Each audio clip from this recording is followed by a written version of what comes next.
Bab 1206, jangan melihat hal yang tidak pantas. Ardan, bersama Veler dan Elias, datang ke sisi Fang Yu. Saat itu, Fang Yu sudah keluar dari semak-semak dan berdiri di luar. Bos, di luar banyak sekali orang, bagaimana mungkin kedua orang itu tidak menyadari keberadaan kami? Bagaimana Anda bisa melakukan itu? Tanya Ardan dengan penasaran. Prinsipnya mirip dengan susunan sihir yang awalnya dibuat oleh Movan. Alasan mereka tidak bisa mendeteksinya hanyalah karena mereka terlalu fokus pada apa yang mereka lakukan dan tidak memperhatikan lingkungan sekitar, jawab Fang Yu. Sejujurnya, susunan sihir yang dibuat Fang Yu sangat sederhana. Movan dan Saskia, yang satu berada di alam Yin Yang dan yang lainnya di alam Mahayana, keduanya adalah individu yang sangat kuat di atas tahap melampaui kesengsaraan. Bahkan dengan sedikit pengamatan, mereka bisa saja menemukan keberadaan susunan sihir ini. Namun, pasangan itu sebenarnya tidak menyadarinya.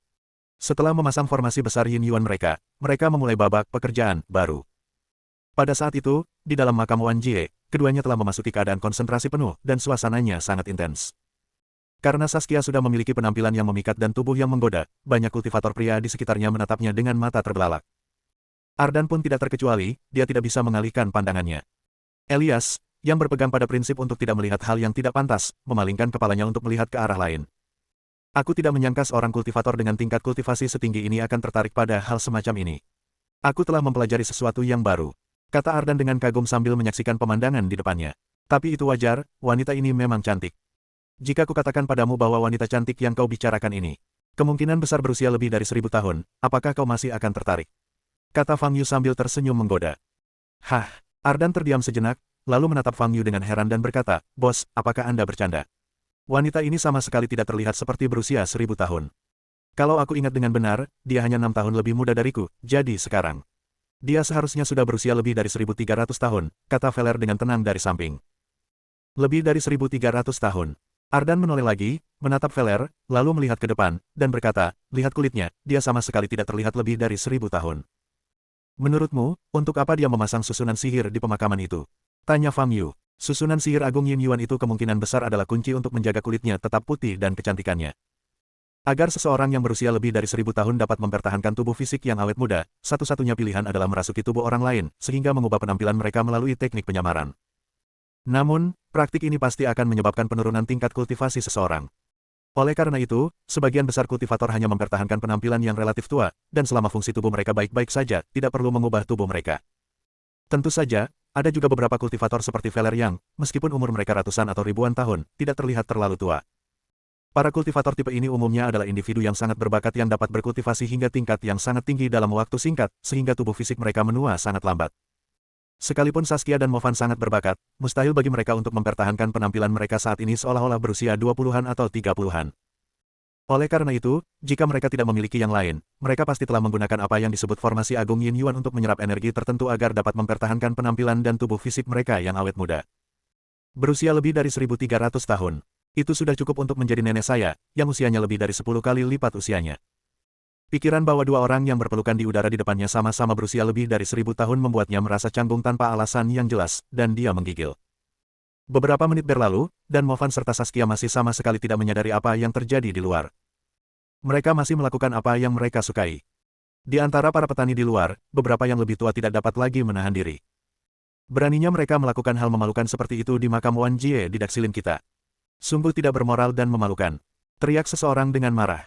Para pria dan wanita hina ini menodai leluhur yang dimakamkan di makam Wan Jie. Ambil tindakan segera, kita tidak bisa membiarkan mereka terus berlanjut.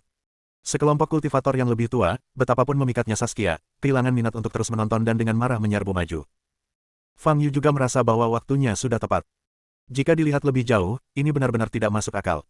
Oleh karena itu, dia mengangkat tangan kanannya dan menyingkirkan susunan sihir ilusi yang dipasang di sekitar makam Wan Jie. Pada saat itu, Movan dan Saskia, yang sedang sibuk dengan pekerjaan mereka, sama-sama merasakan suara-suara di sekitarnya dan puluhan aura. Keduanya menjadi pucat, dan tubuh mereka bahkan gemetar hebat. Ah! Saskia mendongak dan melihat lebih dari selusin kultivator, lalu berteriak. Cepatlah berpakaian. Movan meraung, urat-urat di dahinya menonjol. Saskia berteriak lagi, dan dengan satu ayunan tangan kanannya, gumpalan kabut hitam naik, menutupi dirinya. Saat pria dan wanita itu sibuk beraktivitas, sekelompok kultivator telah mengepung mereka. Kabut hitam itu dengan cepat menghilang. Movan dan Saskia sudah berpakaian. Namun saat ini, wajah Movan tampak sangat jelek, urat-urat di dahinya berdenyut, dan tinjunya terkepal erat. Apa yang terjadi? Apa sebenarnya yang terjadi? Saskia melepaskan indera ilahinya dan menemukan bahwa ada lebih dari 50 kultivator di sekitarnya, menyebabkan tubuhnya yang rapuh sedikit bergetar. Siapa kalian berdua? Beraninya kalian memasang susunan sihir di makam Wan Jie kami dan bahkan melakukan tindakan tercela seperti itu. Tindakan kalian sudah cukup untuk menjadikan kalian musuh publik Silin Raya. Seorang lelaki tua berambut dan berjenggot putih, berpakaian biru dan putih, menanyainya dengan wajah marah. Melihat banyak kultivator di sekitarnya, mata Movan memerah saat dia bertanya, aku hanya ingin tahu, kapan kalian semua muncul? Saudara-saudara Taois, saya mengenal dua orang ini. Izinkan saya bernegosiasi dengan mereka, dan Anda juga dapat mencari tahu apa yang sedang terjadi. Pada saat itu, sebuah suara terdengar dari belakang. Kemudian, sesosok muncul dari belakang dan mendarat di depan Movan dan Saskia, sekitar 15 meter jauhnya. Pria ini tak lain adalah Veler. Veler adalah tokoh terkenal di Dasilin, dan banyak kultivator di sekitarnya mengenalnya. Ketika Movan dan Saskia melihat Veler, ekspresi mereka berubah sekali lagi. Kita baru saja berpisah pagi ini, dan aku tidak menyangka akan bertemu kalian lagi secepat ini. Veler menatap pasangan di depannya dengan senyum sedikit mengejek dan berkata, tadi, dengan begitu banyak orang di sini, kalian berdua benar-benar menjadi tontonan yang menarik.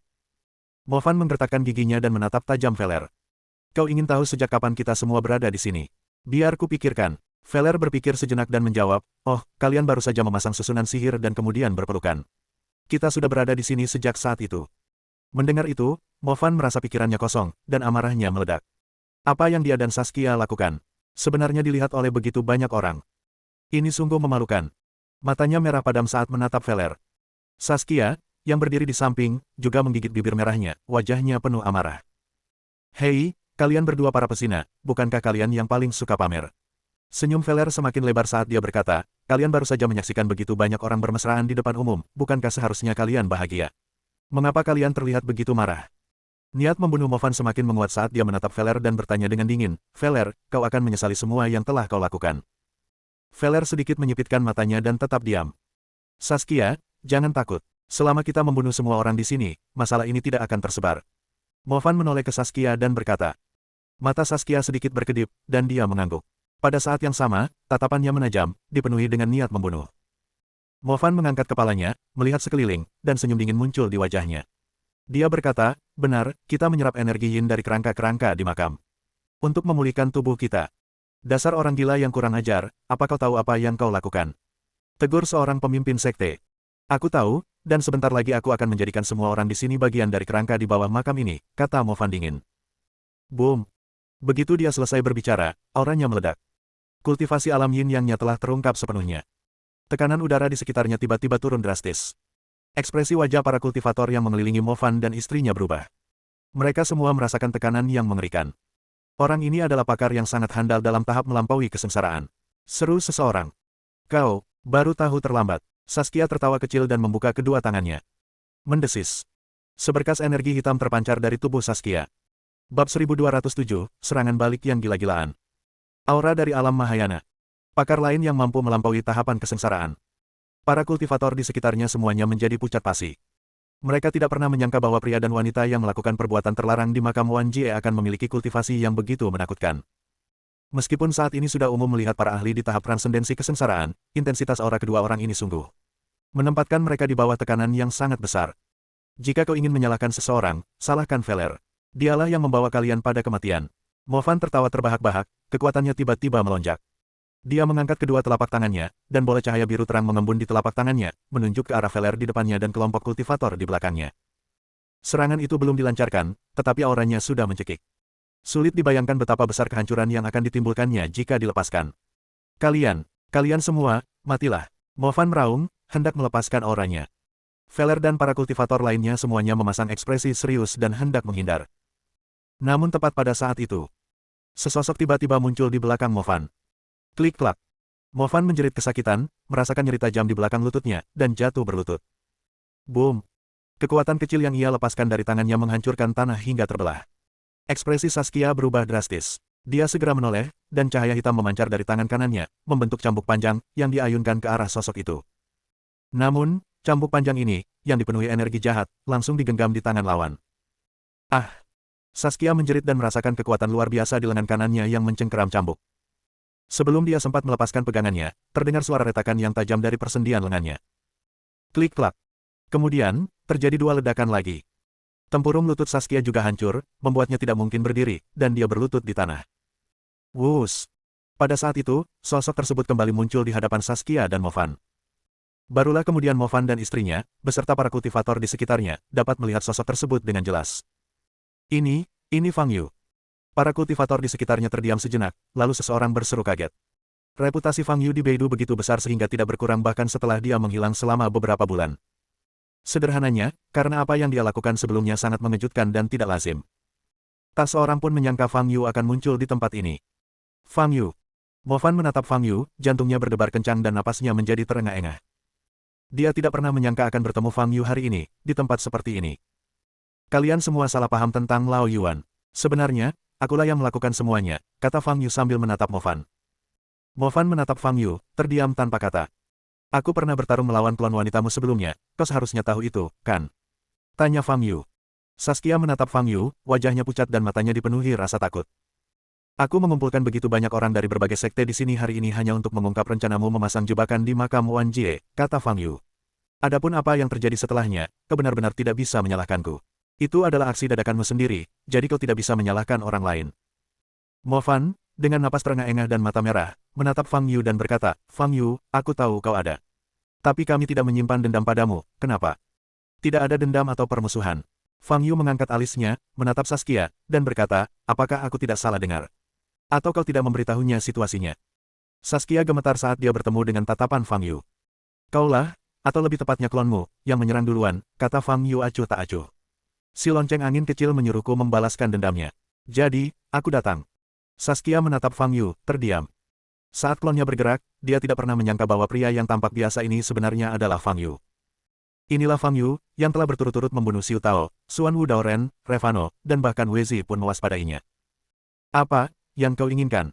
Movan menatap Fang Yu dan bertanya dengan suara dingin. Bukankah tadi sudah kukatakan, aku harus membalaskan dendam lonceng angin kecil. Jika aku tidak melakukannya, itu bisa meninggalkan trauma psikologis padanya. Kata Fang Yu. Boom. Sebelum Fang Yu selesai berbicara, Movan tiba-tiba berseru.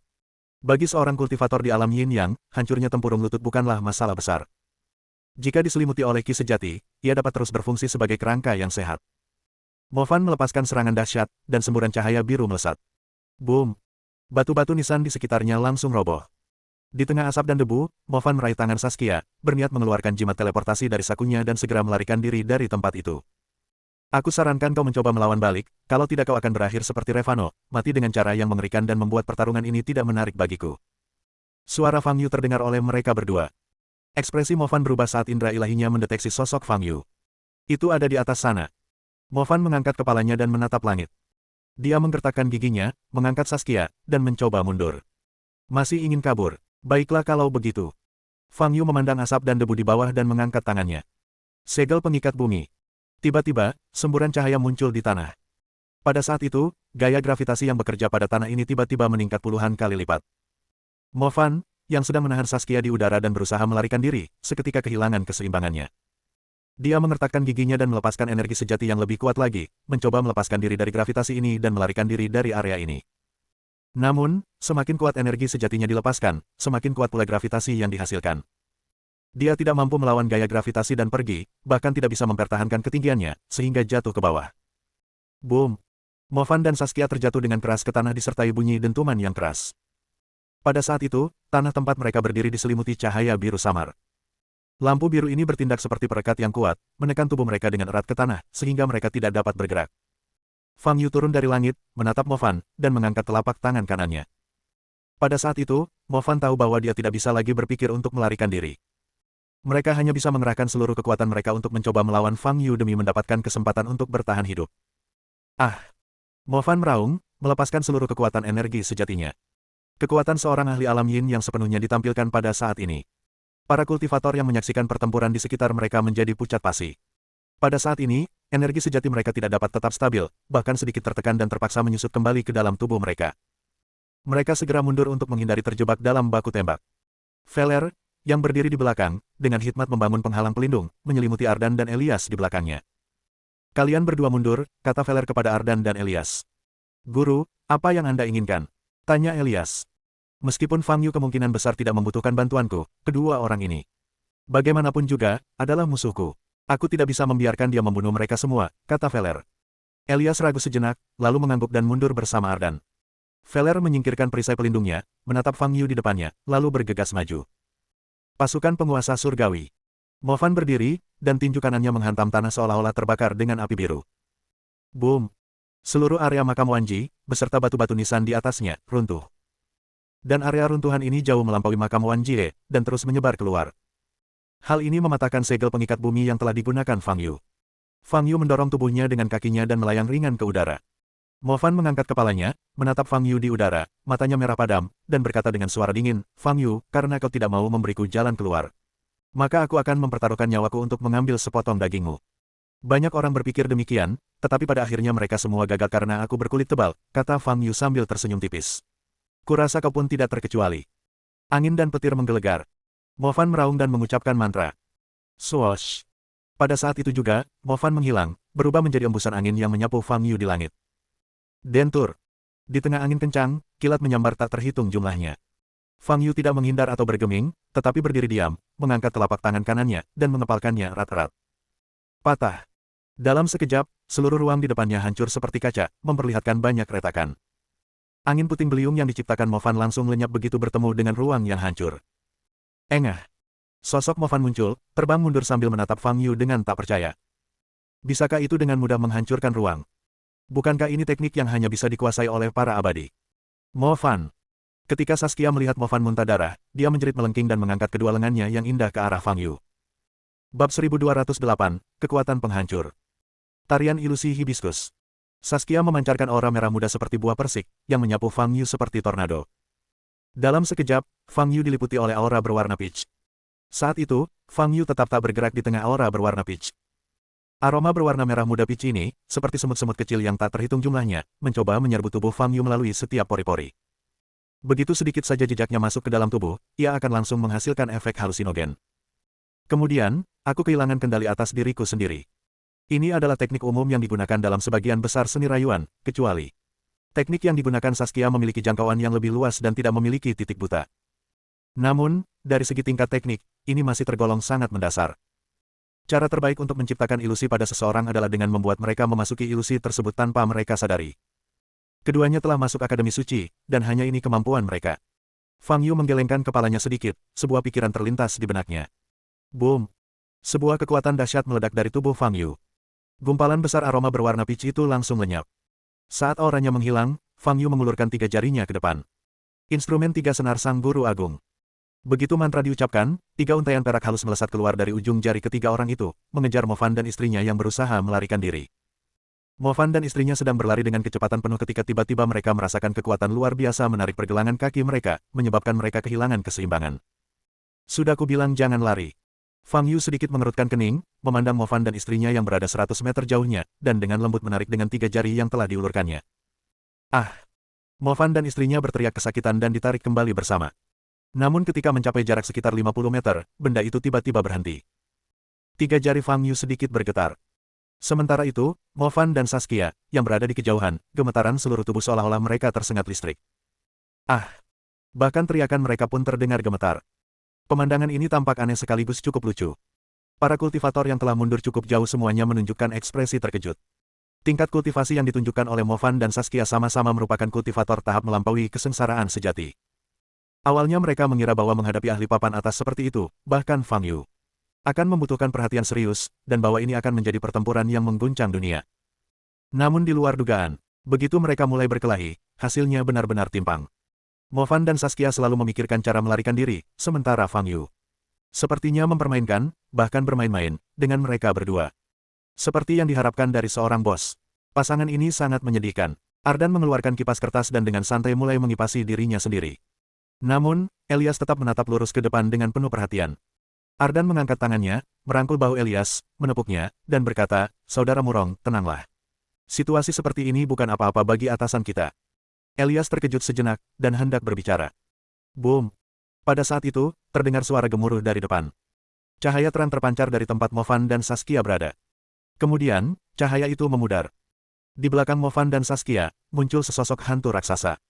Di belakang Mo Fan terdapat makhluk yang menyerupai serigala, namun juga berwujud manusia, dengan mata merah. Wujud hantunya tampak seperti setengah orc.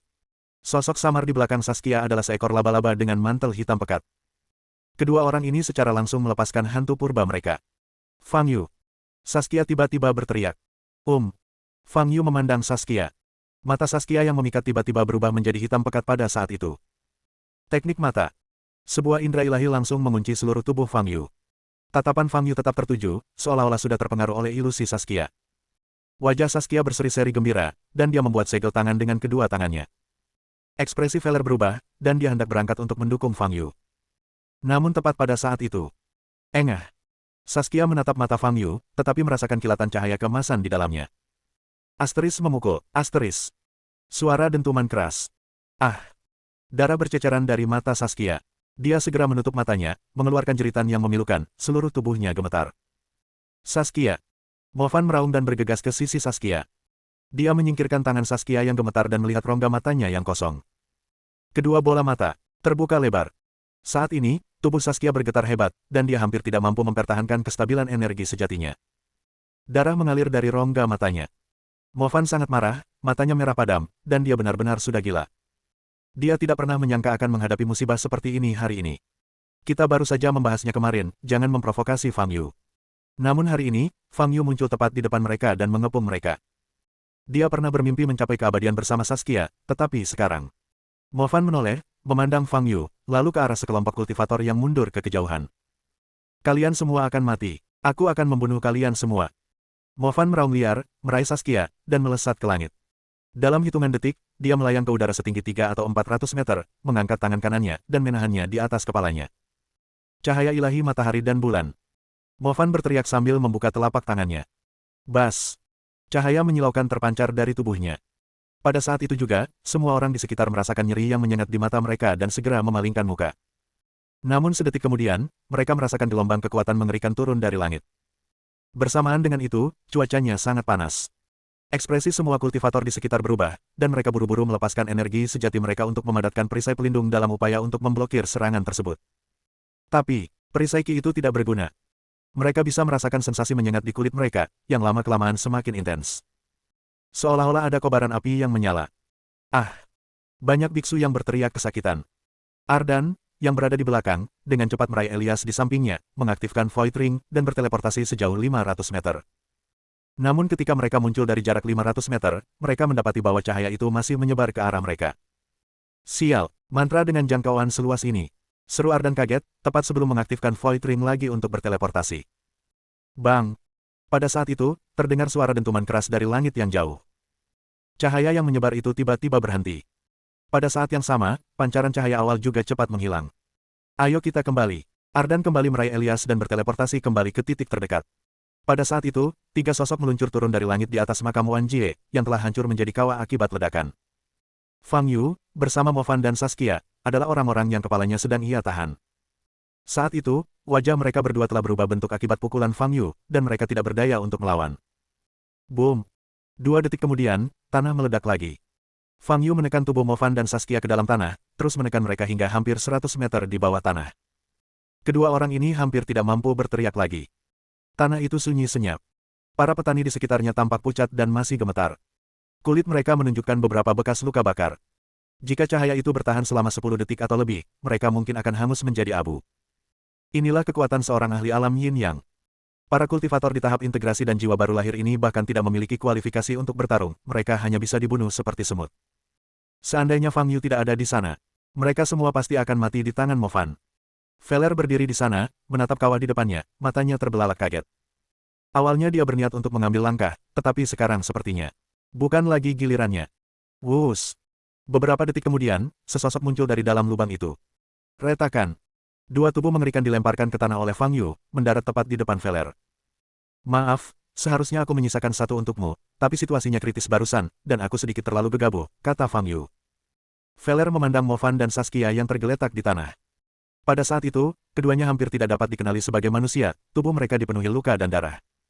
Pagi ini, ketika ia diprovokasi dan diejek oleh kedua orang ini, Feller tidak pernah menyangka bahwa pembalasan untuk pasangan hina ini akan datang begitu cepat. Sebenarnya, mereka belum mati. Saat Fang Yu berbicara, dia melompat di depan Movan. Kau belajar bahwa cahaya ilahi matahari dan bulan bergerak di Akademi Suci, kan? Tanya Fang Yu. Movan berada di ambang kematian dan tidak menjawab pertanyaan Fang Yu. Namun pada saat itu, Saskia, yang berdiri di sebelahnya, tiba-tiba berdiri, dan sebuah pedang panjang yang terbuat dari energi hitam muncul di tangan kanannya. Bab 1209, Dunia Orang-Orang Kuat.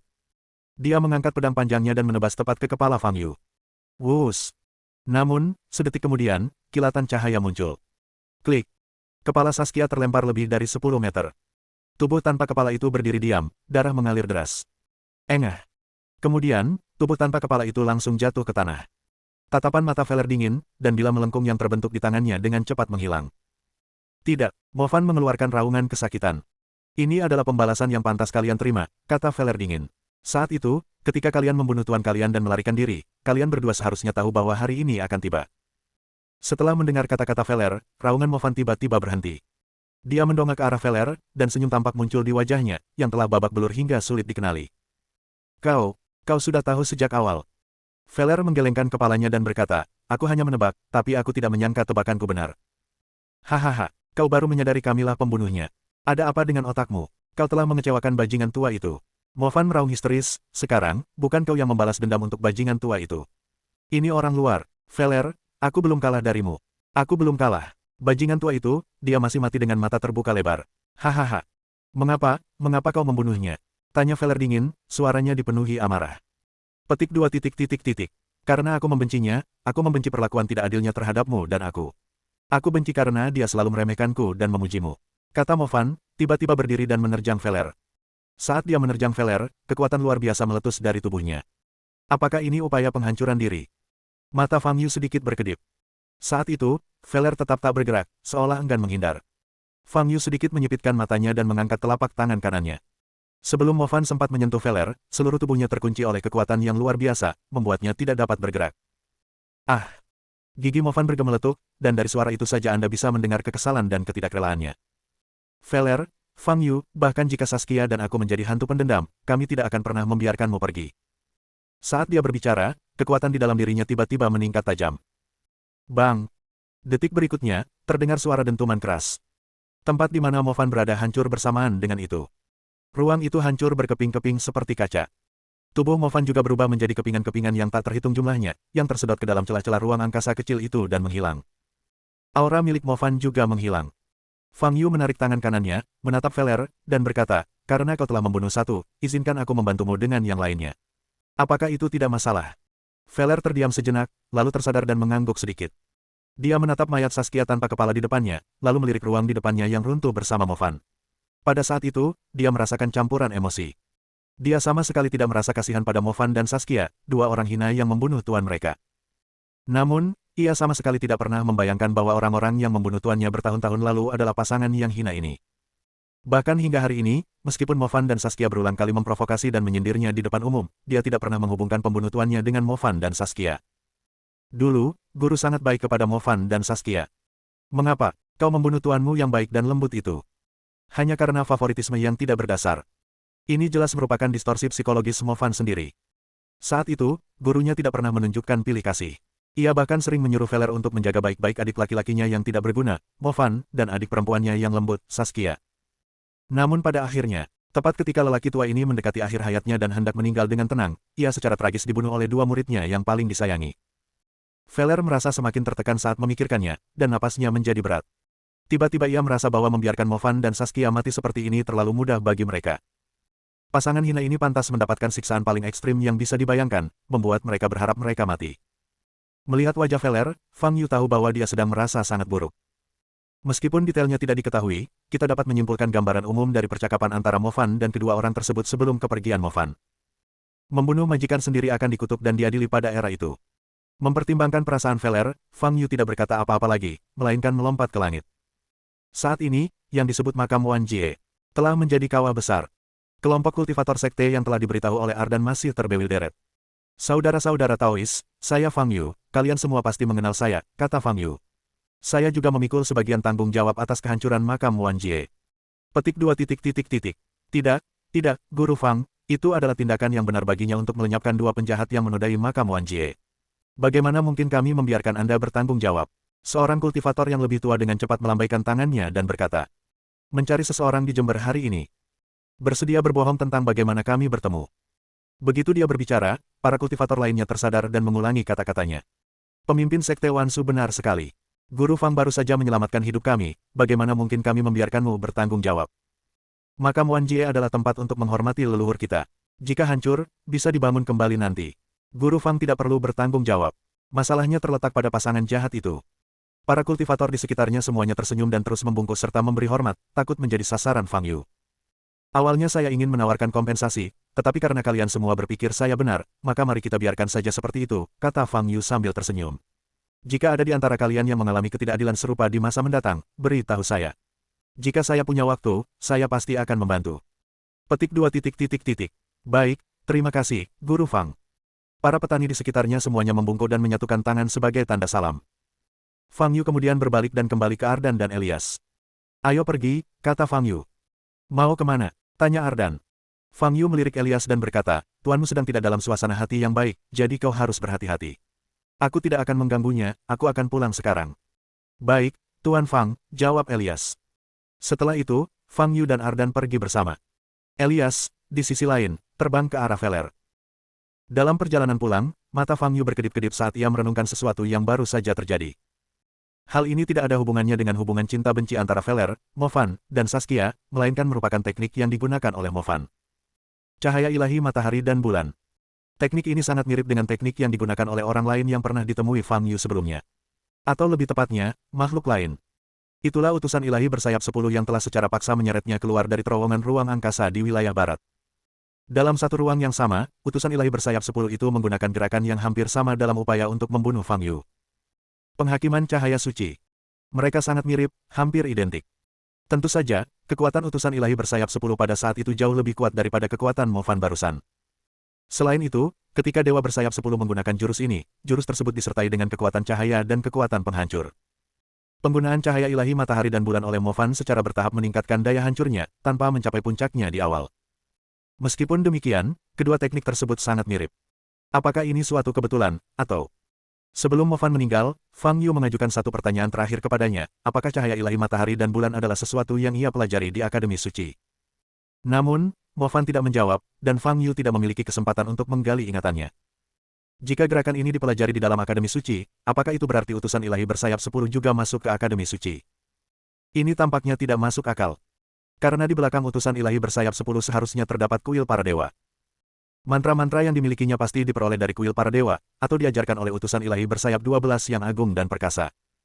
Jadi, apa hubungan antara Akademi Suci dan utusan ilahi bersayap 12, atau lebih tepatnya, kuil para dewa? Ataukah ini hanya kebetulan? Fang Yu merenungkan pertanyaan ini sepanjang perjalanan, tetapi tidak dapat sampai pada kesimpulan. Karena dia hanya tahu sedikit tentang Akademi Suci dan kuil para dewa. Masih terlalu sulit untuk menyimpulkan kemungkinan hubungan antara kedua pihak menggunakan teknik serupa. Untuk memahami hal ini, seseorang membutuhkan pemahaman yang lebih dalam tentang Akademi Suci atau kuil para dewa. Bos, apa yang akan Anda lakukan selanjutnya? Tanya Ardan. Fang Yu tersadar dan tersenyum tipis. Sekarang, Jiang Daoren berada di bawah kendalinya, sementara Mo Fan dan istrinya telah sepenuhnya ditangani. Dari 3 orang yang bertemu kemarin, hanya satu yang tersisa. Itulah Wei. Target Fang Yu tentu saja harus kembali ke Wei. Selanjutnya, aku harus pulang dan melanjutkan permainan perananku, kata Fang Yu, matanya sedikit berkedip. Di sisi lain, Feller dan Elias juga kembali ke paviliun Zanlong. Guru, apakah Mo Fan benar-benar memiliki kultivasi alam Yin Yang? Elias bertanya dengan ragu-ragu setelah lama terdiam. Setelah mendengar pertanyaan ini, Feller menoleh ke Elias dan bertanya, apakah menurutmu dia lemah? Kau tidak bisa melihat bahwa dia memiliki kultivasi alam Yin yang sama sekali. Elias berpikir sejenak lalu mengangguk. Dalam benaknya, seorang ahli alam Yin yang seharusnya mampu menghancurkan sebuah dunia hanya dengan satu gerakan, dan tekanan yang mereka berikan saja sudah cukup untuk menghancurkan manusia menjadi debu. Namun, Mo Fan barusan sama sekali tidak menunjukkan hal itu. Kau masih belum memahami dunia orang-orang kuat, Feller menggelengkan kepalanya, lalu berkata, ini bukan salahmu, sebenarnya aku juga tidak bisa memahaminya. Singkatnya, yang bisa kukatakan adalah, Mo Fan pasti memiliki kultivasi alam Yin Yang. Jika dia menyerangmu atau aku, kau akan tahu betapa mengerikan kekuatannya. Alasan mengapa kamu merasa dia tidak kuat adalah karena dia menghadapi makhluk transenden seperti Fang Yu. Pada saat itu, Feller berhenti sejenak, menatap langit, dan berkata, sederhananya. Karena Fang Yu terlalu kuat, Mo Fan tampak lemah. Dia tidak punya kesempatan untuk mengerahkan kekuatan penuhnya melawan Fang Yu. Karena Fang Yu bisa melukainya dengan serius hanya dengan satu gerakan biasa. Jadi, jangan pernah meremehkan alam Yin Yang. Jika kau bisa mencapai alam Yin Yang di kehidupan ini, kau tidak akan menyesal di kehidupan ini. Bab 1210, Menekan Sang Abadi. Setelah kembali ke rumah besar itu, Fang Yu sedang memikirkan cara untuk menampilkan pertunjukan yang bagus. Namun pada saat itu, kabar datang dari pihak Valet. Yuma telah kembali ke Biro Pengamatan Langit. Yuma. Mata Fang Yu sedikit berkedip. Kemarin, Wezi, Jiang Daoren, dan Mo Fan beserta istrinya bertemu di hutan bambu. Saat itu, Wezi mengatakan bahwa dia tidak akan pernah memprovokasi Fang Yu. Fang Yu awalnya mengira dia tidak akan muncul lagi, setidaknya untuk sementara waktu.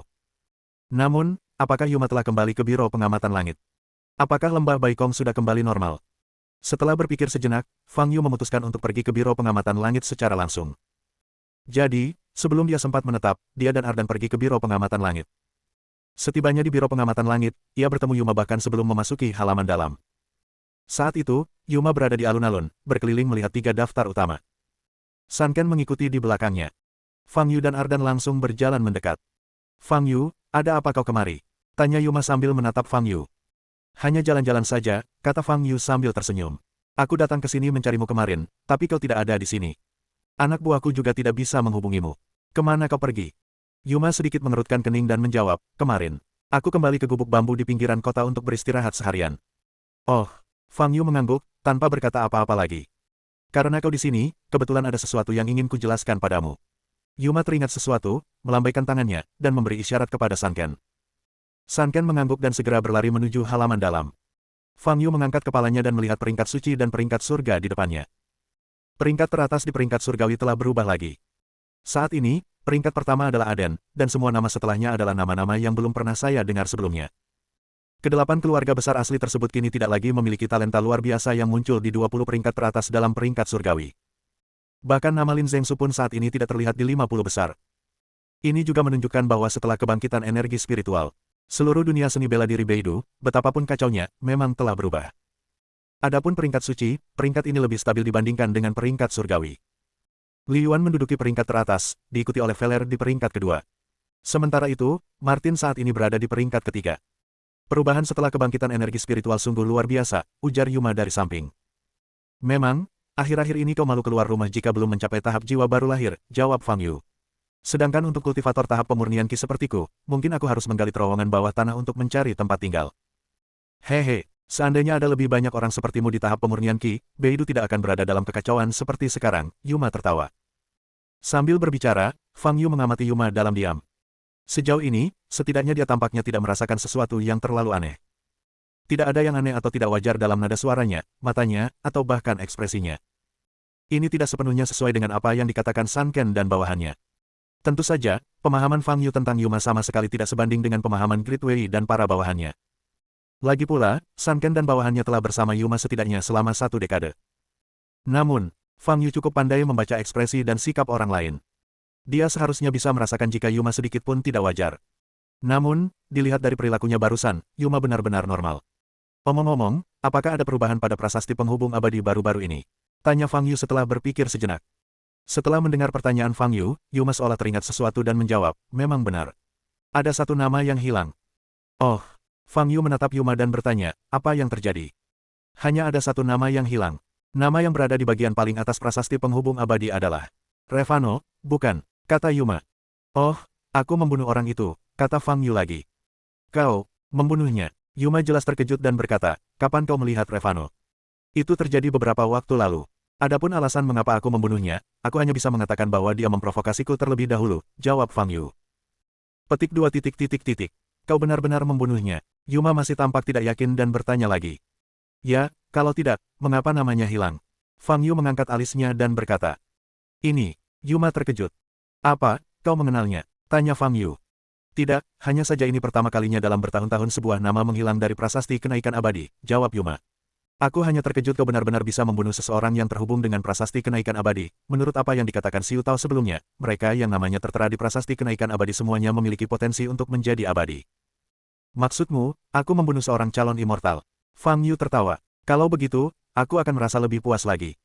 Ekspresi Yuma berubah, dan dia ingin mengatakan sesuatu, tetapi Sun Ken berlari keluar dari belakang. Tetua Bai, aku membawa mutiara pengamat langit. Sun Ken memegang mutiara transparan seukuran kepalan tangan di tangannya dan menyerahkannya kepada Yuma. Tunjukkan peta yang sudah diberi tanda baca itu, instruksi Yuma. Oke. Sun Ken segera melakukan seperti yang diperintahkan. Dia memegang apa yang disebut mutiara surgawi di tangannya, menutup matanya, dan mulai melafalkan mantra. Bas! Mutiara surgawi memancarkan cahaya, menampakkan tirai cahaya. Gambar yang ditampilkan di layar cahaya itu adalah peta musim panas yang sangat terik. Pada peta ini, terdapat banyak tempat yang ditandai dengan titik-titik yang berkedip. Kau terus bertanya padaku apakah ada pergerakan dari ras alien, kata Yuma. Sejak bangkitnya energi spiritual, ras alien tampaknya telah lenyap tanpa jejak. Ke-37 titik pengamatan semuanya sangat tenang, tanpa gangguan sedikitpun. Namun dalam beberapa hari terakhir, situasinya telah berubah. Saat Yuma berbicara, dia menunjuk ke lampu yang berkedip di layar. Titik-titik yang berkedip yang ditandai pada peta ini adalah semua tempat di mana anomali dalam berbagai tingkatan baru-baru ini terjadi, kata Yuma. Fang Yu melihat peta itu dan sedikit menyipitkan matanya. Dia bisa melihat bahwa lampu-lampu yang berkedip itu semuanya milik ke-37 lokasi tersebut. Situasi spesifik apa yang Anda maksud dengan situasi abnormal yang Anda sebutkan tadi? Tanya Fang Yu. Ada banyak skenario, seperti tanah berguncang, suara-suara aneh, penurunan tekanan udara secara tiba-tiba, perubahan cuaca mendadak menjadi mendung, munculnya retakan di tanah, dan rembesan cairan yang tidak dapat diidentifikasi. Singkatnya, ada banyak manifestasi, dan tidak ada pola yang dapat dilihat, kata Yuma. Dan lokasi-lokasi seperti itu saat ini semakin meningkat. Kami telah mengamati fenomena ini kurang dari 3 hari, tetapi jumlahnya telah meningkat menjadi 28 lokasi. Itu berarti ada 9 lokasi lagi, yang artinya semua 37 lokasi telah mengalami situasi abnormal. Seberapa luas wilayahnya? Tanya Fang Yu. Apakah ini masih lokasi tempat reruntuhan kuno ditemukan, atau tempat ras alien terbangun? Ngomong-ngomong, ada beberapa perbedaan dari sebelumnya. Yuma mengerutkan kening dan berkata, kali ini, area tempat anomali terjadi bukanlah di lokasi reruntuhan kuno yang dibuka. Tetapi di sekitar observatorium yang kau tandai sebelumnya, yang dibangun pada masa pemerintahan Mahes atas Asosiasi Seni Bela Diri. Atau lebih tepatnya, area tempat terjadinya anomali tersebut berpusat di sekitar 37 observatorium itu, dan jangkauannya bervariasi ukurannya. 37 observatorium. Fang Yu mengerutkan kening dan matanya sedikit berkedip. Ke-37 observatorium itu bukan sekadar observatorium biasa. Kuncinya terletak pada susunan magis di bawah observatorium. Jadi, susunan sihir di bawah observatorium mulai menunjukkan tanda-tanda aktivitas. Pikir Fang Yu dalam hati sambil menyipitkan matanya. Pada awalnya, dia hanya menganggap susunan sihir ini sebagai hal-hal yang menunjukkan arah. Namun dalam hatinya ia tahu bahwa susunan sihir ini begitu kompleks sehingga fungsinya tidak mungkin terbatas hanya sebagai penunjuk. Meskipun kita tidak bisa memastikan bahwa ras alien akan muncul di lokasi-lokasi ini, saya merasa kita tidak bisa mengabaikan anomali-anomali ini, kata Yuma dengan ekspresi serius. Apakah Anda sudah mengirim seseorang untuk melakukan pengujian di lokasi? Tanya Fang Yu. Belum, kami baru akan melakukannya, jawab Yuma. Aku akan menyelidiki itu juga, kata Fang Yu. Setelah mengatakan itu, Fang Yu teringat sesuatu dan bertanya, apakah kau tahu bahwa Wei Zi sudah meninggalkan Akademi Suci? Hah? Yuma terdiam sejenak, lalu matanya membelalak, wajahnya dipenuhi keterkejutan. Namun sebelum dia sempat berbicara, semuanya menjadi gelap, dan dia kehilangan kesadaran. Bai tua, Sanken segera menangkap Yuma yang hampir jatuh. Ini pemeriksaan yang diperlukan. Dia akan baik-baik saja dan akan segera bangun, kata Fang Yu. Bersambung.